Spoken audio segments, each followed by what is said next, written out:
I never realized at the moment how a small offer of service would turn into a lifetime of brotherhood and blessing.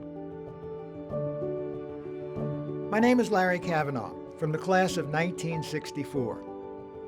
My sacred story takes place in the administration building, which is now referred to as the main building.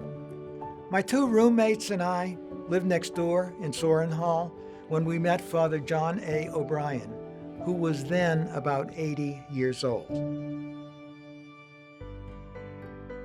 Father O'Brien's name was familiar. I remembered from my elementary school days in Louisiana that the pamphlet rack at the back of our parish church was filled with his writings of advice for children and adults of all ages and virtually every situation. We gradually found out that Father O'Brien was living a hermit-like existence in a little garret room on the 4th floor of the admin building. Next to his room was another small room, which was his chapel. Every morning, he said Mass there, all by himself. Except on rare occasions, nobody else ever came, because who expects to see Mass at 7 a.m. on the 4th floor of the admin building? My roommates felt, and I felt, that Father Obi, that was our nickname for him, couldn't be left this much alone.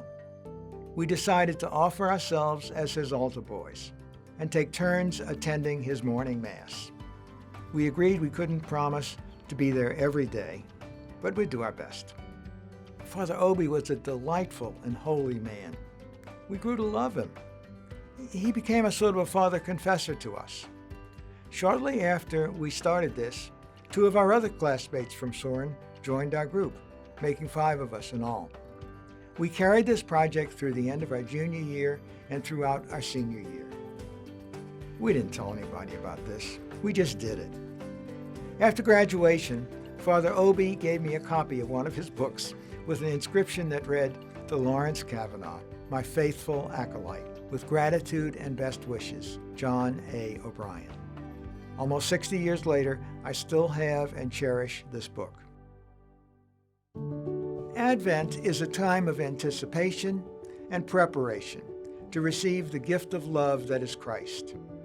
Quite honestly, we sometimes make too much of these preparations. We can forget that often the most meaningful ways we can open our hearts to receive the gifts God has in store for us begin with simple acts of service to those God places in our paths.